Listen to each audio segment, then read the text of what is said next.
many types of monsters in this world. Monsters who will not show themselves and who cause trouble. Monsters who abduct children. Monsters who devour dreams. Monsters who suck blood. And monsters who always tell lies. Lying monsters are a real nuisance. They are much more cunning than other monsters. They pose as humans, even though they have no understanding of the human heart. They eat, even though they've never experienced hunger. They study, even though they have no interest in academics. They seek friendship, even though they do not know how to love. If I were to encounter such a monster, I would likely be eaten by it. Because in truth, I am that monster. What you guys just heard was L from Death Note. For those who don't know, Death Note is an anime where two forces or people collide in a psychological battle to find out what's truly right or what's truly wrong. L was going after the anti-hero named Light, who was a kid who found something called a Death Note, where if you write someone's name and the way you want them to die, then it would happen the exact way you wrote it. Light figured out that he could rid the world from the world's most wanted criminals and the most dangerous criminals. And while he was in the process of doing this, the world viewed him as a savior, but the law enforcement believed that he was just another criminal that needs to be stopped. L was the lead detective trying to find who Kira was, and Kira was actually Light, but the law enforcement didn't know this yet. And in the midst of doing so, we as readers and watchers come across an internal conflict that digs deeper than just the show. This is just one of many animes that readers and watchers can relate to due to its stand on what is truly right and what's truly wrong. The conflict between the two emphasizes morality issues in society and how we as people decipher what should be viewed as good or bad. In this case, many people believe that Kira was innocent because they felt like he was doing the law enforcement's job better, and society viewed this as good even though he was killing the bad guys. The law enforcement viewed it as bad, and they also use murder as a probable cause to go after Kira throughout the series. This relates to everyday anime lovers because everyone has or has had something they've questioned, and if it was truly right at the cost of something else. Alright, so check this out. Another reason why I feel like people like anime so much is because they see the characters with the goals that they've achieved and feel like if they put in the same amount of work and dedication, you can get to where you want to be. Let's use Naruto and Dragon Ball Z for an example. First, let's use Naruto. Naruto is the true definition of stay down till you come up. Naruto trained most of his life and overcame everything that was thrown at him. He didn't let any of that backtrack him, no matter how hard it got. Every day, people like you and me are met with challenges to keep us going and be better no matter how hard it gets or what's thrown at us. Naruto ultimately became the Hokage. He achieved his dream, and all it took was a bit of hard work. Just like me and you, if you put in all the hard work, you can be whatever you want to be.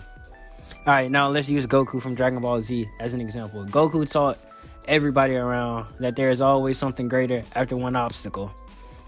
A simpler meaning of that, after one challenge, there's always something next to come along to test how strong you've gotten and grown, to push you to beat your limits that you have made it, and to be better than what you were. Okay, so more simpler terms. Goku fought Vegeta first, then he fought Frieza, then he fought Cell and the androids, then he fought Majin Buu, then after that Goku fought a god, or the god of destruction, Beerus. Then Goku fought Jiren, one of the strongest people ever. But pretty much, this is why I like anime. It teaches you to just keep going. Goku and Naruto are prime examples of keep going no matter how hard things get. And another thing, it just taught me to keep fighting at my goals and to never give up. Because you put in that hard work and you train it off, you're gonna get somewhere. So like Naruto says, believe it.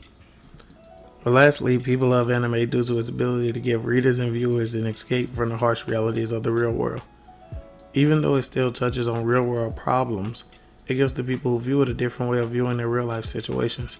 For example, the three biggest genres in the anime space currently is shonen, slice of life, and romance. Shonen is defined as a Japanese comic marketed towards young teen males between the ages of 12 and 18, Examples of these are Naruto, Dragon Ball, One Piece, Demon Slayer, Hunter x Hunter, etc. Slice of Life is an anime without fantastical aspects which takes place in everyday settings such as high schools. Examples of this would be Violet Evergarden and Mob Psycho. The third genre was romance, and that's really self-explanatory, though all three of these genres have tons of animes that display completely different storylines. It genuinely gets people who enjoy watching it, looks into other people's lives, which can also translate into their own lives with their own decision makings, etc. Overall, anime helps its audience to understand why people have certain opinions on certain subjects. One example is Madara from Naruto Shippuden. Madara's main objective is to have peace in the world.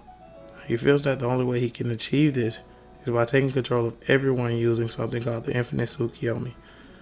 The Infinite Tsukiyomi basically puts people in an infinite dream while in the real world, their bodies are in like a coma-like state. Madara does this because he's tired of wars, and this way he can finally achieve the peace that he's always dreamed for.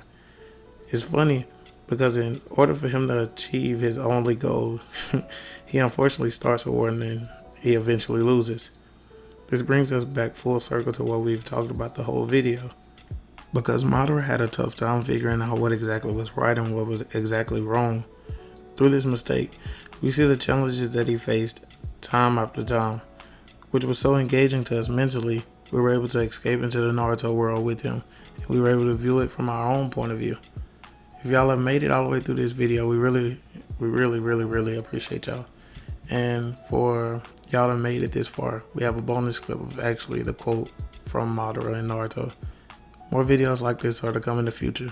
This year is our year. Peace.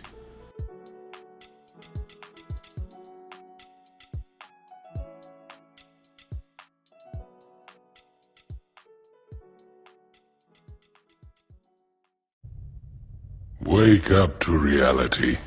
Nothing ever goes as planned in this accursed world.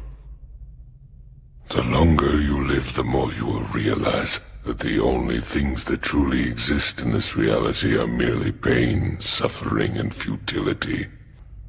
Listen, everywhere you look in this world, wherever there is light, there will always be shadows to be found as well. As long as there is a concept of victors, the vanquished will also exist. The selfish intent of wanting to preserve peace initiates wars, and hatred is born in order to protect love. There are nexuses, causal relationships that cannot be separated.